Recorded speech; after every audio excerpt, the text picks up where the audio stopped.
Je suis ravi d'être ici, merci pour l'invitation.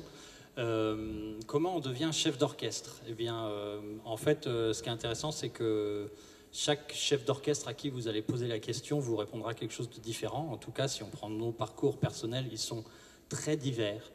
Il y a beaucoup de gens qui sont d'abord instrumentistes, qui jouent beaucoup en orchestre et puis qui ont envie de passer de l'autre côté et de se mettre à la direction. Voilà, ça n'a pas été mon cas. Moi, j'ai joué en orchestre, bien sûr, mais en tant que percussionniste amateur, en tout cas quand j'étais étudiant. Et puis, très tôt, j'ai voulu être chef d'orchestre. Donc, en fait, j'ai étudié la direction d'orchestre, tout simplement, là où j'ai pu. C'est un peu compliqué de l'apprendre au départ, parce que Alors ici, je crois qu'à Nancy, vous êtes plutôt bien doté. Il y a une classe de direction au conservatoire, donc c'est très chouette, mais il y a plein de conservatoires où ça n'est pas le cas. Et donc quand on veut apprendre la direction, souvent, on fait soi-même. On dirige, on crée quelque chose, un ensemble, ou on demande aux gens, aux orchestres qu'on connaît, ce que je peux diriger un peu. Donc ça a été un peu comme ça pour moi au début, mais j'étais jeune, j'avais 13 ans. Oui. Donc c'était pas très sérieux, mais c'était quelque chose qui me passionnait déjà. Et puis petit à petit, on essaye d'évoluer. Donc moi j'étais amené à aller au conservatoire de Paris, au conservatoire supérieur de Paris, mais pas en direction d'orchestre d'abord, parce que c'est compliqué, c'est une classe très exigeante. Donc on essaye de passer par d'autres classes d'abord pour se former sa personnalité, son expérience de musicien, d'être un musicien accompli, et puis petit à petit, plus on est accompli, plus on est à même de diriger un orchestre, parce qu'il faut quand même connaître tout un tas de choses. Voilà, donc de fil en aiguille, j'en suis arrivé à continuer mes études de direction d'orchestre, j'allais dire au plus haut en France. C'est pas pour être prétentieux, mais c'est comme ça. Le seul master de direction d'orchestre qui existe est au Conservatoire supérieur de Paris. Donc voilà, je suis rentré dans cette classe et puis me voici ici aujourd'hui. Après les concours, les auditions, etc., on trouve un poste ou pas. Oui, justement, tu arrives ici, mais il me semble que tu as déjà été chef assistant avant. Alors, j'étais chef assistant avant, mais en tant qu'intermittent. C'est-à-dire que j'étais sur certains opéras ou certains concerts symphoniques à droite à gauche, mais jamais assistant d'une maison. Ces postes-là, ils sont assez précieux. Vous n'êtes pas sans savoir, je n'ai pas le nombre en tête, mais qu'il y a très très peu d'opéras nationaux en France. Il n'y a pas énormément d'opéras tout court, il y en a, mais des postes de chef assistant dans des maisons d'opéra en France, il y a ici, il y a Bordeaux, Marseille, mais ils cherchent un assistant spécifiquement pianiste, donc il y a un double rôle de chef de chant et chef assistant. Et à l'Opéra de Paris, c'est un système un peu particulier, c'est les chefs de l'académie qui sont en même temps assistants, et à Montpellier aussi. Voilà, je crois que j'ai fait le tour à peu près. Donc ça ne fait pas beaucoup de postes pour beaucoup de gens qui convoitent ces positions. Et est-ce qu'il y a une spécificité? Est-ce que c'est un passage obligé avant de devenir un vrai chef? Je dis n'importe quoi, mais c'était pour que tu expliques. Oui, non, mais bien sûr, parce qu'on est déjà un vrai chef quand on est chef assistant. De toute façon, à partir du moment où on se met devant l'orchestre et on dirige. Mais effectivement, il y a une histoire d'expérience qu'on acquiert en faisant.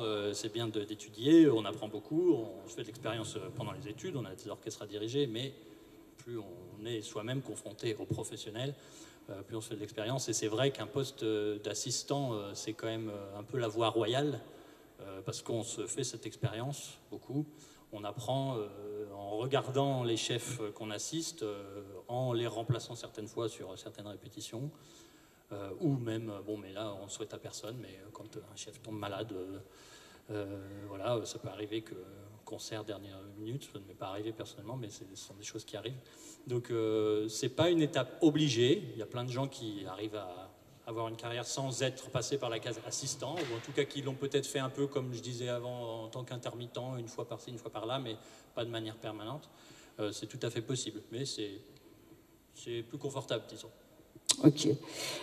Tu peux définir un petit peu le rôle de l'assistant, parce que tu passes pas ton temps à regarder le chef travailler. Tu fais quoi exactement toute la journée?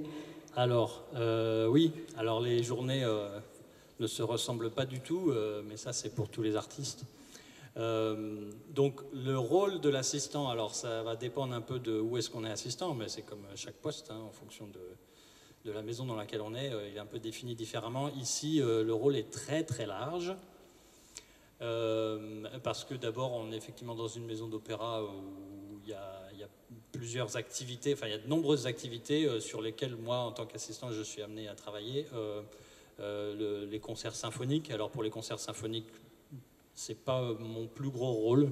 Je suis souvent dans la salle en répétition à écouter pour quand les chefs invités ou Martha souhaitent avoir une oreille dans la salle pour dire comment ça sonne de loin, etc. Donc là, ça c'est mon rôle principal. Mais c'est pas ce qui est le plus important pour les concerts symphoniques. Pour l'opéra, là, c'est là où l'assistant est vraiment précieux.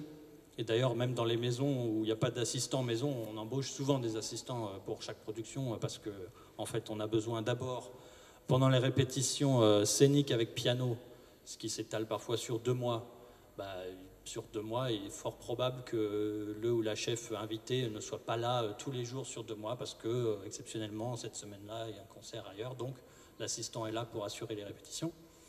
Ça veut dire que tu diriges la pianiste? Je dirige absolument les répétitions avec piano. Donc je dirige les chanteurs, le chœur, le piano. Et puis quand on arrive au moment, alors là c'est vraiment le plus important, quand on arrive au moment des répétitions complètes avec orchestre et mise en scène, et bien là il faut vraiment une oreille dans la salle, beaucoup plus qu'en concert symphonique, parce que ce que le chef entend dans la fosse est complètement faux. C'est-à-dire que dans la fosse, on entend l'orchestre à fond, on entend très peu les chanteurs, et donc on a l'impression que la balance, comme on dit, est complètement fausse, alors que souvent c'est pas le cas.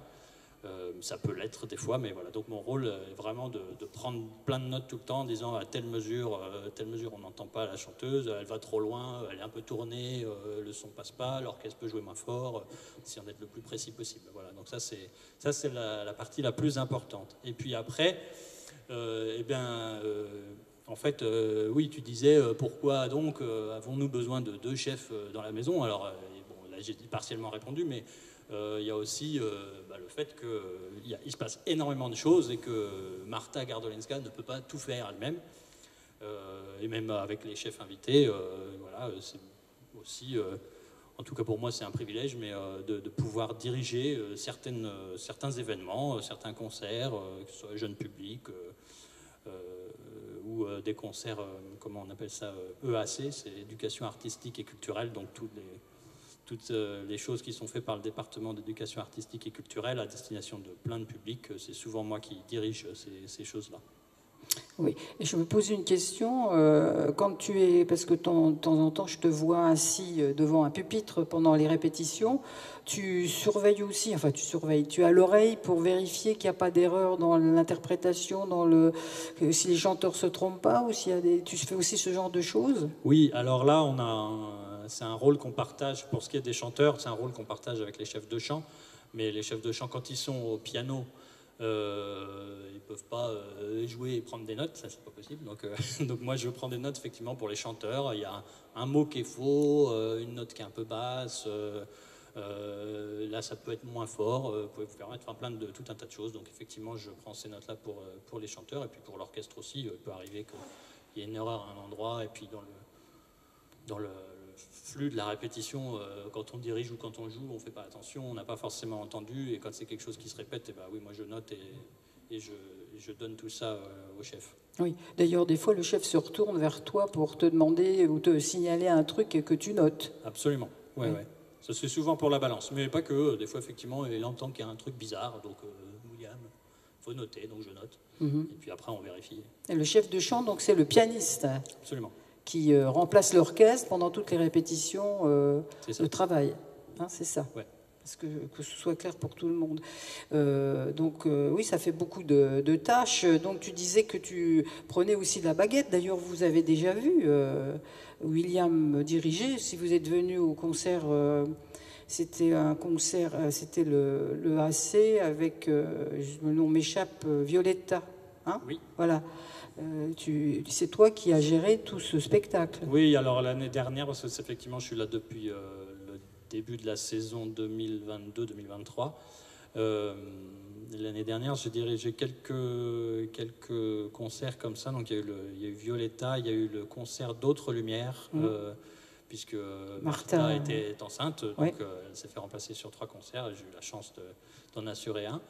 Il y a eu un très beau spectacle aussi avec une illustratrice, Amandine Meyer, qui était vraiment à destination des enfants, mais qui était un très beau spectacle où on a fait le festin de l'araignée de Roussel.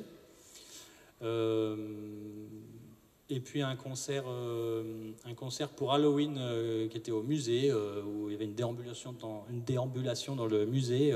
C'était le Muséum Aquarium. Donc c'était très chouette. Donc j'ai dirigé un petit ensemble, et puis il y a de la musique de chambre. Donc j'ai eu pas mal de... Voilà.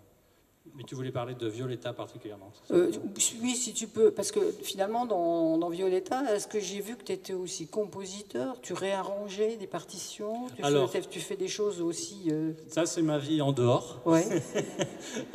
Effectivement, j'ai cette casquette de... Alors, compositeur, c'est vrai que je l'ai marqué comme ça dans ma bio, etc. Mais je pense que je vais le retirer parce que j'ai très peu composé, puis ça fait très longtemps, puis j'ai pas le temps. Donc voilà, c'est quelque chose qui me tient à cœur, mais que je referai peut-être plus tard. Il y a quand même des extraits sur YouTube, si vous voulez écouter. N'hésitez pas.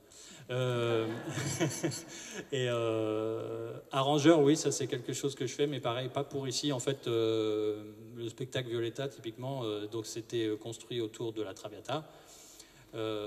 Et on avait un chœur amateur et un orchestre une quinzaine de musiciens peut-être, donc un orchestre bien réduit par rapport à celui de Verdi, et donc il a fallu arranger les pièces, mais c'est pas moi qui m'en suis chargé. On a fait appel à un arrangeur extérieur, ce qu'on fait régulièrement. Voilà, moi je pourrais le faire, j'en ai les compétences, mais j'en ai pas le temps. Donc cette casquette-là, je la laisse aux autres.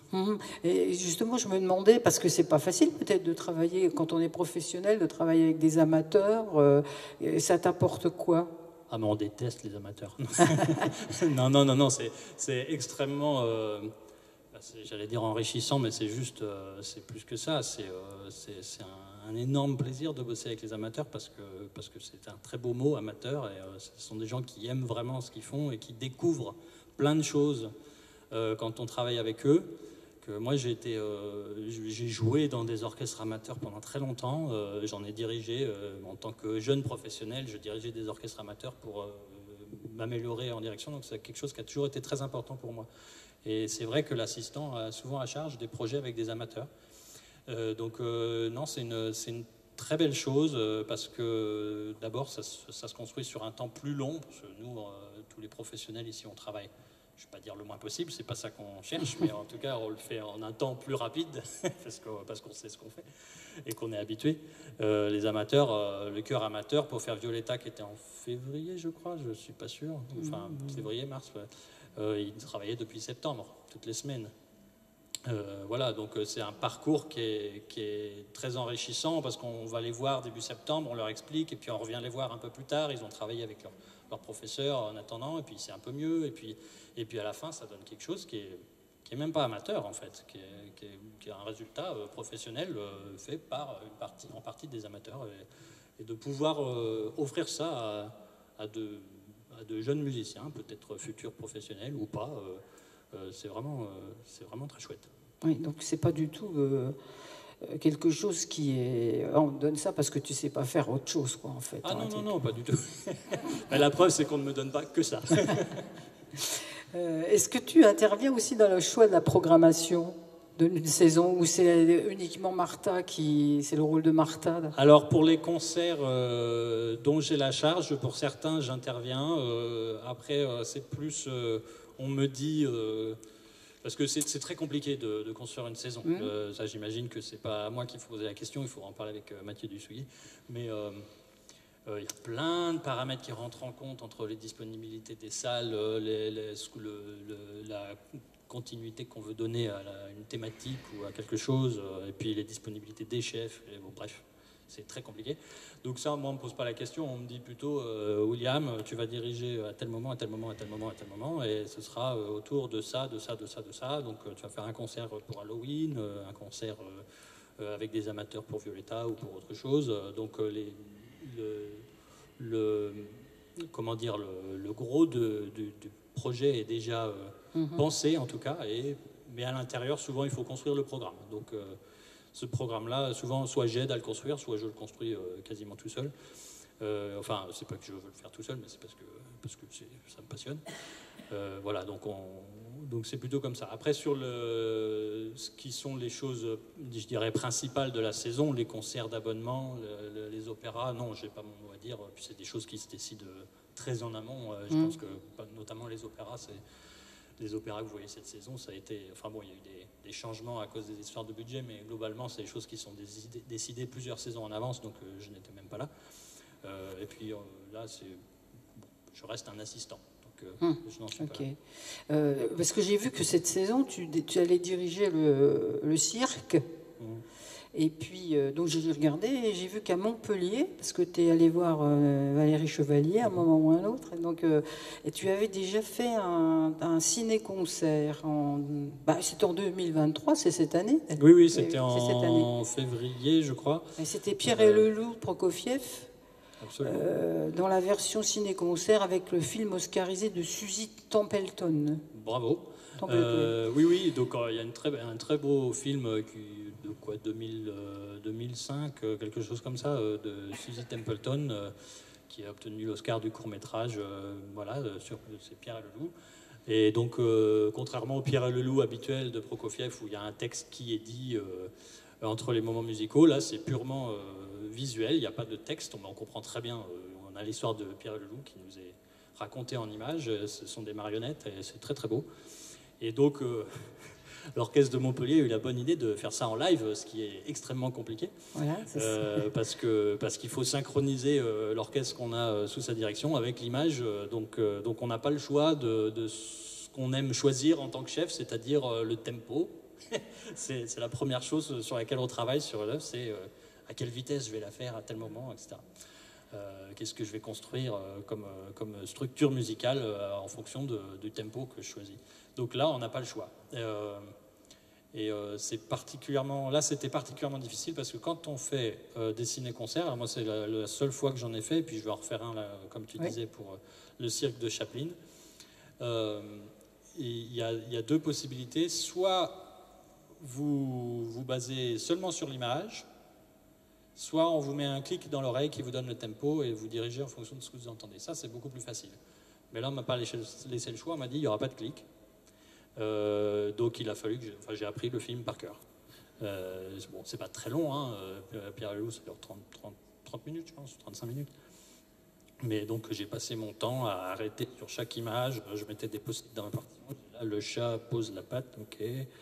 Hop, on note. Là, le chat lève la patte, on note. Voilà, donc je savais exactement tout ce qui se passait dans le film et j'ai prévenu les musiciens qui ne sont pas tous habitués non plus à faire ça. C'est quand même assez nouveau de faire des concerts sur un film. Donc je leur ai dit, je ne vais pas vous regarder. C'est pas très agréable, mais je ne vais pas vous regarder, c'est pas contre vous. C'est qu'il faut absolument que je regarde l'écran qui est devant moi. Et voilà, donc ça se passe bien, mais c'est... Ça doit être assez stressant, non? Ouais, c'est pas super facile, ouais. C'est pas très rassurant, mais bon, après, ça c'est les concerts jeunes publics, souvent on les fait beaucoup, donc là on l'a fait 6 fois d'affilée, au bout d'un moment on maîtrise bien.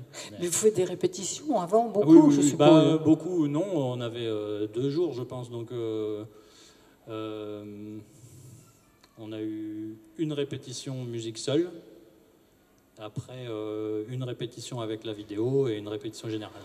Oui, effectivement. Donc ça va très vite. Ouais. Et ça sera pareil pour le cirque?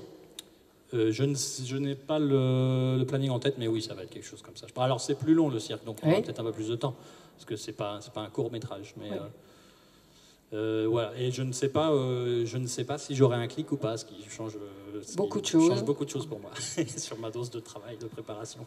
Oui. Non, mais c'est intéressant ça, parce que c'est vrai quand même quand on voit un film et puis qu'il faut être vraiment calé au niveau musical. Je me suis toujours demandé comment vous y preniez en fait pour faire ça. Alors bon, je maîtrise pas complètement le monde de la musique de film, mais faut voir que c'est encore une fois, de faire ça en live, c'est assez nouveau. Bon, enfin, je sais pas, ça a peut-être une quinzaine d'années ou une dizaine d'années, mais en tout cas, on en voit de plus en plus. On voit plein d'affiches, le Seigneur des Anneaux en concert, venez tous, peu importe. Et de plus en plus, on embauche les orchestres permanents pour faire ces choses-là. Avant, il y avait des orchestres qui tournaient, qui faisaient que ça, et ils existent toujours, mais on fait ça aussi avec des orchestres permanents qui n'ont pas forcément l'habitude.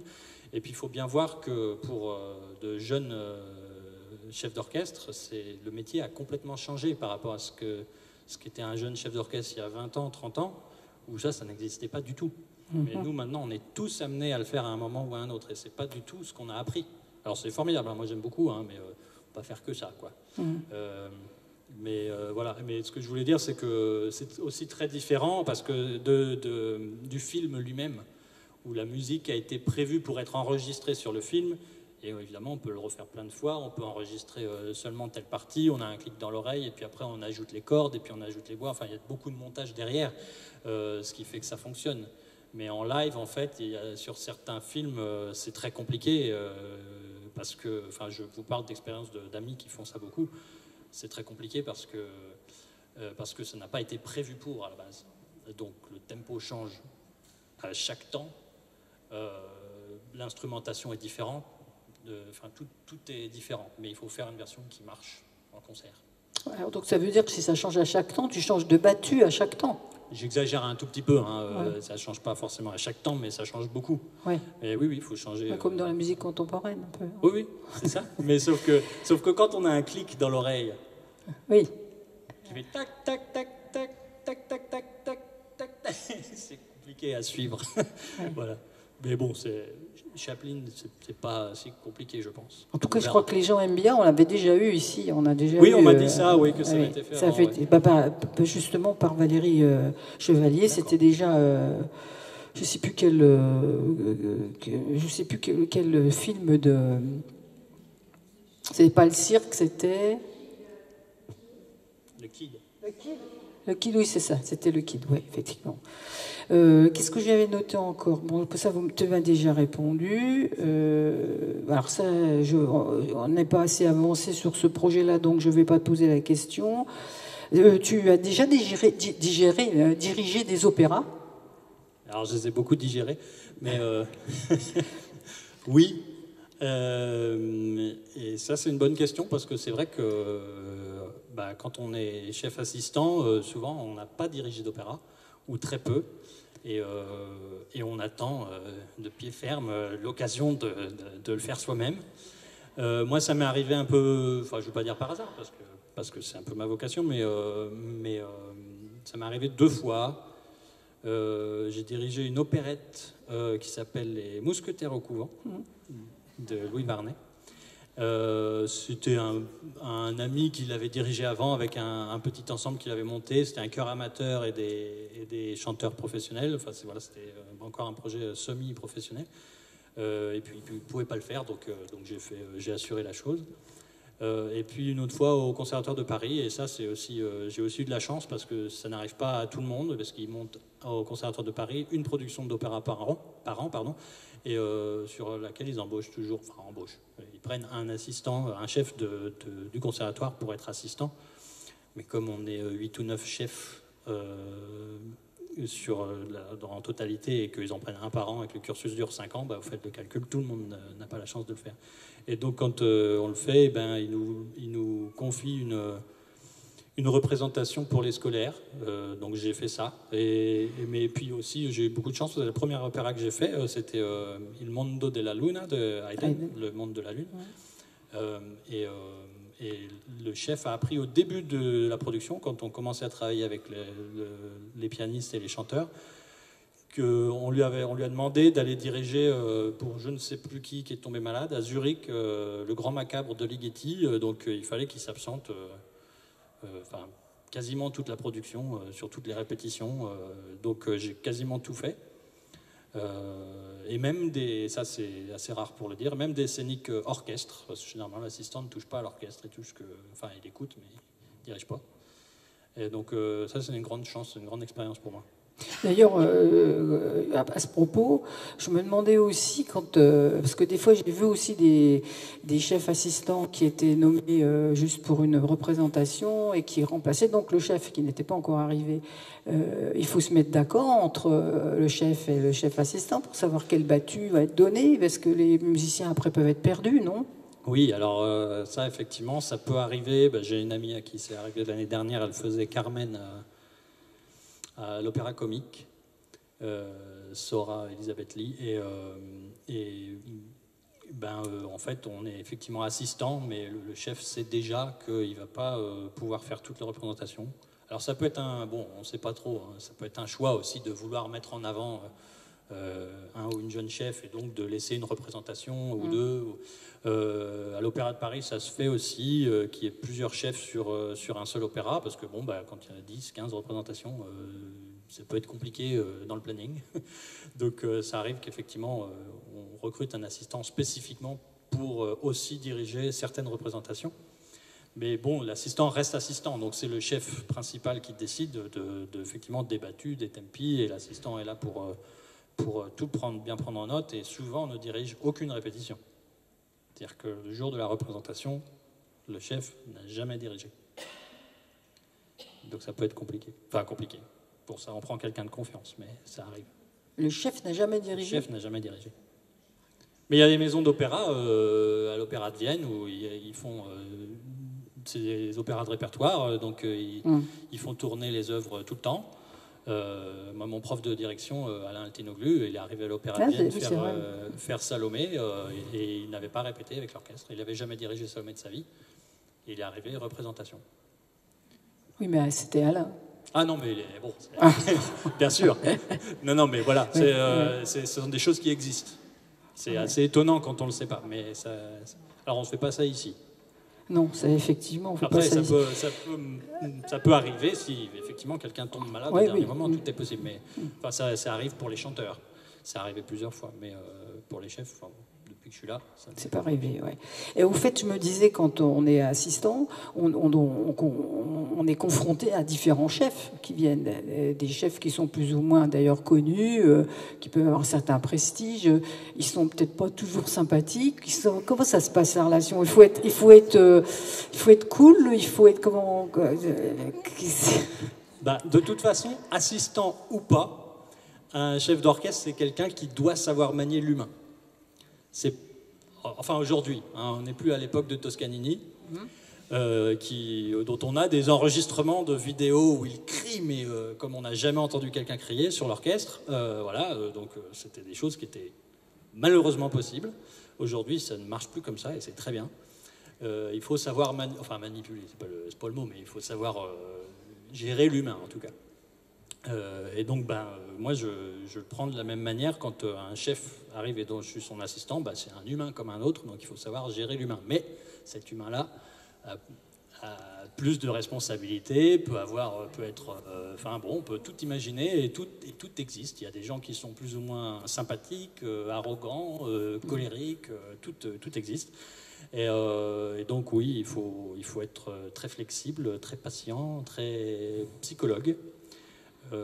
Mais c'est drôle que tu me parles de ça, parce que hier, après la répétition générale d'Idoménée, c'était hier, c'était hier, le chef Jacob Lehmann, qui est un être humain formidable, je vous le dis, il est adorable, il est vraiment super, il m'a dit merci beaucoup pour ton travail, merci pour ton aide musicalement, mais surtout merci pour ton aide, comment il a formulé ça en anglais, en gros, pour ton soutien moral, quoi.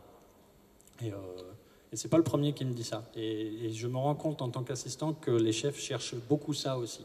On a effectivement tout ce que je vous ai décrit comme rôle de prise de notes, d'échanges purement musicaux. Mais il y a aussi le côté moral, et ils sont très contents d'avoir un soutien. En fait, c'est un métier avec beaucoup de pression. On a tous les chanteurs en face de nous, le chœur, l'orchestre, qui peuvent être pas forcément désagréables, mais en tout cas, on est en charge de les mener. Et ils peuvent avoir des demandes, ils peuvent être exigeants, et ça peut être moralement un peu difficile, quoi. Donc, oui, plus metteur en scène, enfin il y a beaucoup de choses. Bien sûr, effectivement, bien sûr. Oui, ça c'est certain. Pour une dernière question, je voulais poser aussi, parce que diriger un orchestre, c'est pas pareil que diriger un opéra. En fait, diriger un concert symphonique, je veux dire, c'est pas pareil que diriger un opéra. Il y a des chefs qui se spécialisent plutôt dans la direction de concerts symphoniques et qui ne veulent pas entendre parler d'opéra et vice versa, non ? Oui, c'est vrai. J'éviterai de citer des exemples, mais on en connaît, de chefs qui sont passés du symphonique à l'opéra et pour qui ça n'a pas marché, l'inverse aussi, et puis bon, il y a plein de gens qui font les deux, c'est tout à fait possible. Disons que quand on fait de l'opéra, on fait souvent du symphonique. L'inverse est plus compliqué. En tant que... J'adore dire jeune chef parce que je me sens super jeune, c'est très agréable, on est jeune chef assez tard. En tant que jeune chef, il est fort recommandé de faire de l'opéra parce que c'est beaucoup plus... c'est pas que c'est plus exigeant, mais c'est extrêmement complet. Extrêmement complet, extrêmement complexe. Parce qu'on a beaucoup plus de paramètres à gérer, qui sont pas tous musicaux, ou en tout cas, quand ils sont musicaux, c'est pas forcément, on va pas parler d'inspiration, de ce que j'ai envie de faire, etc. C'est juste le plateau et la fosse ne sont pas ensemble, donc il faut les mettre ensemble. C'est pas très, c'est pas ce qu'il y a de plus drôle, mais quand on sait faire ça le plus naturellement possible et sans forcer, ben ça donne une aisance sur tout le reste, quoi. Donc quand ça se voit souvent, en fait, au symphonique, on voit les chefs qui sont bons à l'opéra, notamment quand ils accompagnent des concertos. Il y en a pour qui c'est une évidence. Je sais pas pour ne citer que lui, mais comme c'est mon professeur, je le connais très bien, Alain Altinoglu, je l'ai vu quelques fois en concert symphonique et j'ai toujours été impressionné quand il accompagne un concerto, parce que c'est avant tout un chef d'opéra, qui fait beaucoup de symphonique aussi. Mais du coup, quand il se met au symphonique, c'est super. Et quand il accompagne un concerto, eh ben en fait, j'ai rarement vu quelqu'un faire ça avec autant d'aisance, quoi. Et c'est toujours ensemble avec les solistes, ça marche toujours parfaitement bien. Tous les équilibres sont magnifiques. On entend le piano, sans forcer. C'est vraiment très beau. Et quand on a ce métier d'opéra, ça aide beaucoup pour ça. Oui, certainement. Mais écoutez, je crois que moi j'ai fini mes petites questions. J'ai parlé trop vite? Non, pas du tout. Mais par contre, parce qu'on prévoit toujours, vous avez l'habitude, on prévoit toujours des questions qui viennent de la salle. Ah mince. Donc c'est à vous de poser quelques questions. Je viens avec le micro pour vous donner la parole. Alors on est gentil, hein, j'ai bafouillé 36 fois, donc n'ayez aucune gêne à poser vos questions. Parce qu'on n'a pas toujours l'occasion d'avoir un chef aussi sympathique en plus, qui est prêt à répondre comme il le fait. Donc profitez-en, j'arrive.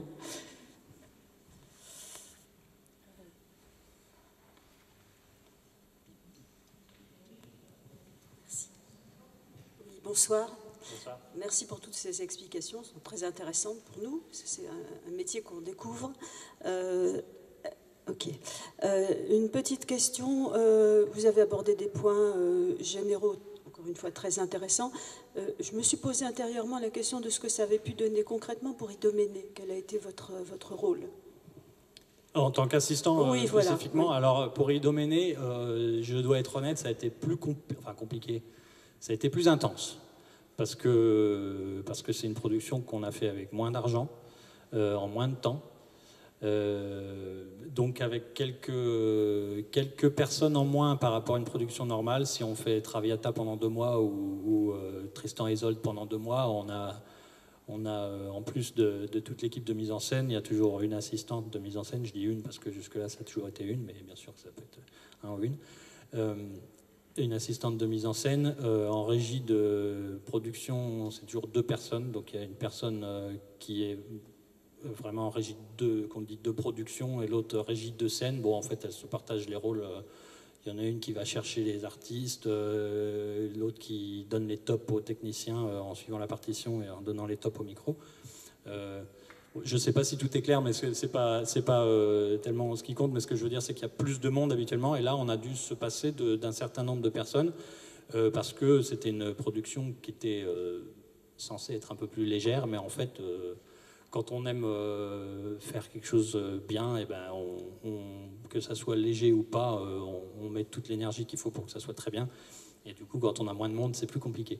Donc mon rôle a été le même que d'habitude, mais plus. C'est-à-dire que j'étais en contact plus direct avec la mise en scène, avec certains techniciens, avec la régie de production notamment. Voilà, donc sur Idoménée, Mais c'est pas que moi, c'est un peu tout le monde. On a tous travaillé, enfin c'est l'impression que j'ai en tout cas, on a tous travaillé plus que d'habitude. Et en plus, on a eu la malchance que notre chef de chœur, Guillaume Fauchère, est tombé malade et a été arrêté pendant une semaine. Donc il a fallu s'occuper du chœur aussi. Qui sont grands, ils savent ce qu'ils font, hein, mais de temps en temps, aller les voir pour leur donner une ou deux indications, s'occuper de leur placement pour ceux qui ont pu voir ou qui verront. Vous verrez que le chœur n'est pas toujours sur scène, ils ont certains emplacements. Et donc, il faut les essayer, il faut décider soi-même, on va les mettre là, mais normalement, ça, c'est le chef de chœur qui fait, donc tout ça, c'est moi qui ai fait, avec la régisseuse des chœurs, Laure Caillard. Voilà, donc ça a été plus intense que d'habitude. D'ailleurs, à propos d'Idoménée, finalement, c'est pas mis en scène, mais si quand même. Oui, c'est complètement mis en scène. Parce que les gens pensent que ça va être simplement une représentation. Oui, mais c'est ce que je disais en fait, c'est qu'on veut toujours faire quelque chose qui soit le plus beau possible. Donc quand on dit qu'on va faire une version, comment c'est dit, mis en espace, peut-être, ou quelque chose comme ça, et ben le metteur en scène, il arrive avec un concept de mise en espace très abouti, qui utilise effectivement peut-être moins d'éléments de décor, ou en tout cas des choses qui étaient déjà dans la maison, des choses qui sont recyclées, etc. Mais finalement, on se retrouve avec une vraie mise en scène. Oui, avec des jeux de lumière, avec un peu de vidéo. Enfin, c'est vraiment... c'est pas du tout... c'est pas simple, en fait. C'est pas simple du tout. C'est pas simple du tout, effectivement. Une autre question. Il faut poser des questions pour que je marche, parce que je me compte le nombre de pas par jour. On va faire marcher Mo, et puis Mo, on est bien content de revenir dans le giron d'Élise Opéra.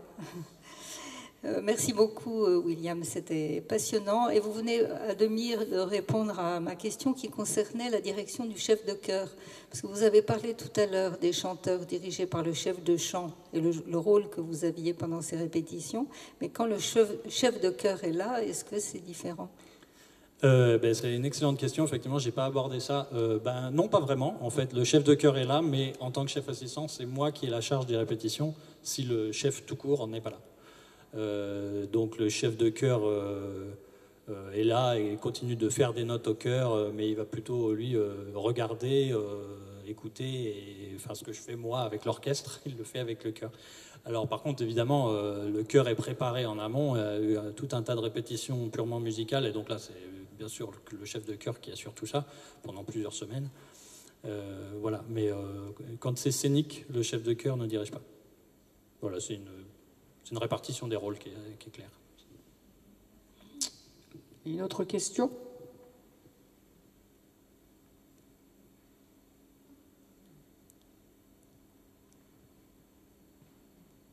Ah. J'ai cru comprendre que la pratique d'un instrument de musique n'était pas un passage obligé pour être chef d'orchestre. Pardon, je me suis mal exprimé. Ah bon ? Si, c'est absolument obligatoire. Ah oui. Enfin, ou chanteur, bien sûr, mais oui, il faut avoir une pratique musicale. Non, ce que je voulais dire, c'est que il y a plusieurs chemins pour devenir chef d'orchestre. Et on peut avoir certains musiciens deviennent chefs d'orchestre très très tard dans leur vie et ont fait de l'orchestre toute leur vie en tant qu'instrumentiste. C'est ça que je voulais dire. Mais au départ, on est tous instrumentistes. Moi, vous commencez toujours par la pratique d'un instrument. Bien sûr. Moi, j'ai appris la percussion et le piano quand j'étais enfant et je joue toujours du piano, voilà. Mais pas à un niveau que certains autres musiciens atteignent un niveau très haut avant de devenir chef d'orchestre. Voilà. Exactement. Et sinon, vous dirigez avec ou sans baguette ? La grande question. Ça m'étonnait que personne ne l'ait posée. Ça dépend. Puis je vais vous dire, ça dépend plutôt de mon humeur qu'autre chose. Non, mais il y a des chefs pour qui c'est sacré, la baguette. Il y a des chefs pour qui c'est une stupidité absolue. Ça ne devrait pas exister. Et puis il y a des chefs qui... Les 99% des chefs vont vous répondre que ça n'a pas vraiment d'importance. C'est-à-dire que si on se sent mieux avec, on dirige avec. Si on se sent moins bien, on dirige sans. Et ça dépend un peu des musiciens qu'on a devant nous, du répertoire, de la taille de l'orchestre, parce que souvent, c'est quand même vrai que plus il y a de monde, plus pour être vu, il faut faire des gestes grands. Et ça peut un peu... C'est physique, la direction d'orchestre. J'allais dire, ça paraît pas si, ça paraît, mais on brasse du vent, donc on peut ne pas s'en rendre compte, mais je peux vous assurer que Il faut s'échauffer, il faut faire attention, il faut faire un peu de sport, enfin c'est mieux, enfin, moi j'essaye en tout cas. Et donc quand on doit faire des très grands gestes, la baguette ça aide, mais c'est personnel. Pierre Boulez n'a jamais utilisé une baguette de sa vie et il dirigeait les plus grands orchestres du monde et ça marchait très bien. Donc voilà, s'il y a pas de... Moi c'est les deux. D'ailleurs, les deux mains font la même chose. Ah non, jamais, jamais. Bah si, ça arrive. Mais ça, c'est pareil, c'est une espèce de mythe, c'est pas vrai, mais en tout cas, quand on apprend la direction d'orchestre, le grand truc des profs, c'est de vous apprendre à différencier la main droite et la main gauche. C'est très important. Mais une fois qu'on a appris tout ça et qu'on maîtrise très bien, il n'y a personne qui fait la différence. C'est-à-dire que les 3/4 des chefs, ils font avec les deux mains, j'exagère. Bien sûr qu'ils ont un répertoire de gestes bien plus varié, mais en fait, si vous observez les chefs, c'est très fréquent qu'ils dirigent des deux mains pareilles, et c'est pas du tout gênant. Mais c'est vrai qu'on apprend à différencier la main droite qui bat la mesure, avec la baguette ou pas, donc qui donne la pulsation, et la main gauche qui montre. Mais c'est quelque chose que j'aime plus dire parce que c'est tellement faux, mais c'est la main gauche qui montre l'expression, le lyrisme, la phrase, mais c'est beaucoup plus complexe que ça. Mais en gros, on apprend comme ça au départ. Et puis après, on rentre dans les subtilités. Oui. Pendant que c'était intéressant parce que je n'y ai pas pensé tout à l'heure, mais cette histoire de corps. Parce que je pense qu'effectivement, quand on dirige, ça doit être épuisant. Et tu fais des méditations, tu fais des étirements, tu fais... Alors, je devrais faire plein de choses. Mais oui, en fait, malheureusement, mais ça, c'est pas que en tant que chef, hein, même les instrumentistes, on se rend compte souvent à nos dépens que notre corps est la première chose engagée dans notre métier. Mais je veux pas que c'est pas que la musique, hein, je suis sûr que c'est dans plein de métiers comme ça. Mais c'est vrai que de vue de l'extérieur, ça paraît une évidence. Quand on voit un violoniste jouer, ça bouge dans tous les sens. Et puis le bras, c'est physique, et les doigts, et voilà. Le chef, c'est pareil. Mais on l'apprend à nos dépens. Moi, j'ai eu quand même, je ne vais pas le cacher, j'ai quand même eu des problèmes de dos assez conséquents. Alors, c'est pas que la direction d'orchestre, mais c'est en grande partie la direction d'orchestre. Et puis on fatigue, on se fait des tendinites, soit au poignet, soit au coude, aux épaules, on se bloque, urgence ostéopathe, voilà, c'est des choses qui sont absolument vraies. Et donc moi, depuis quelques années, je m'échauffe. Si je sais. Alors bon, si on dirige par hasard en tant qu'assistant, le chef, ça peut arriver qu'il dise William, viens diriger, j'ai besoin d'aller dans la salle, donc on dirige 5 minutes, il n'y a pas besoin. Mais quand on dirige une répétition scénique, ça dure 6 heures. On est dans la fosse avec le pianiste et les chanteurs, et en plus la fosse c'est particulièrement épuisant parce qu'on doit diriger le pianiste en bas et les chanteurs en haut, et donc oui, moi je m'échauffe. Alors on a compris que vous étiez un jeune chef d'orchestre. Est-ce que vous avez déjà vu, ou est-ce que vous pensez que c'est un métier qui va évoluer ou pas? Oui. C'est ce que je disais un peu plus tôt par rapport au ciné-concert, par exemple. Ça, c'est une grande évolution, mais pas que. En fait, déjà, heureusement, tout est fait pour que la musique classique, au sens très large, se démocratise un maximum. Et donc, on est amené à faire des concerts, mais des fois, c'est même plus des concerts, c'est plus des événements, des petites formes, des petits ensembles, ou des happenings, ou tout un tas de formes un peu différentes, dans des lieux différents, avec des publics différents, à des heures différentes, et avec des exigences musicales différentes. On dirige beaucoup d'arrangements de certaines choses, de ciné-concerts. Et puis, par exemple, quand on s'intéresse à la création aussi, parce que c'est très important, c'est quelque chose dont on parle malheureusement pas assez, mais la création, ça se fait aujourd'hui pour des raisons principalement budgétaires, il faut le dire. C'est souvent fait par des petits ensembles. Donc, quand on commande une pièce à un compositeur, alors il y a des orchestres qui commandent des pièces pour orchestre, mais c'est une fois dans l'année, par exemple, ou une fois tous les 2 ans.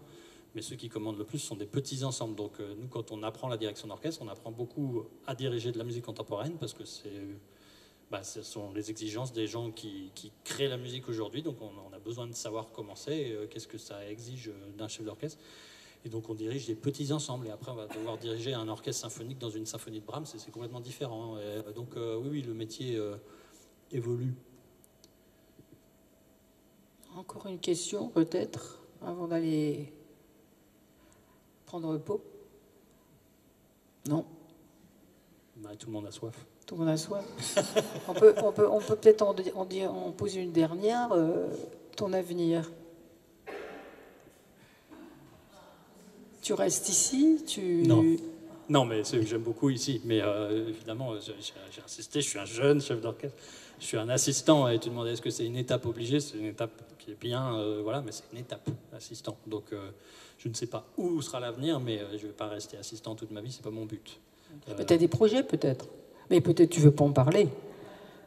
Non, en fait, malheureusement ou heureusement, ici je suis très occupé, donc quand j'ai des projets dans ma tête, ils restent dans ma tête et puis ils n'avancent pas des masses.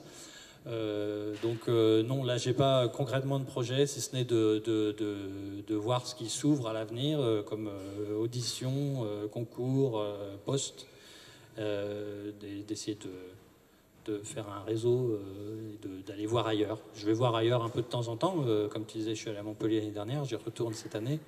Voilà, il y a des orchestres qui aiment bien certains chefs, ils les réinvitent. Donc moi, ça a été mon cas. Je suis allé une fois à Montpellier, c'est très bien passé pour Pierre Leloup en ciné-concert, et donc il me réinvite. Je vais faire l'histoire de Babar de Poulenc. Voilà. Donc ça fait partie des choses qu'on fait pour des jeunes publics, avec un orchestre pas très grand, dans une forme avec un récitant, etc., qui sont très intéressantes. Et puis petit à petit, on évolue vers des choses plus conséquentes, des concerts symphoniques, etc. Donc je vais surtout voir progressivement où je vais plus tard, mais pour l'instant c'est pas décidé. Tu te plais ici quand même? Oui, je me plais beaucoup. Donc, on est très content de t'avoir. Personne, c'est sûr, plus de questions. En plus, on débouche les bouteilles, c'est la fin des haricots là. Donc, écoutez, je vous propose d'applaudir William, de le remercier.